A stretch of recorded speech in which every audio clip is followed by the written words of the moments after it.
Hey! In front of me is HUAWEI MatePad Pro 12.6 and today I would like to show you how you can set up screen lock on this device. You need to begin by opening Settings. After that, scroll down and click on Biometrics and Password. Now you need to click on Lock Screen Password.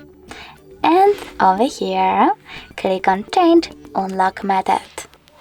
Then click on the best one for you, 4-digit PIN, custom PIN, pattern or password, I will go with pattern, and create it. After that, you need to repeat it in order to confirm it, and when you're ready, select Done over here. Now when I go back, switch off my screen and then turn it back on. As you can see, pattern is now required.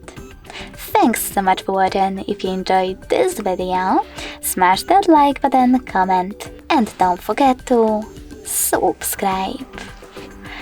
Bye!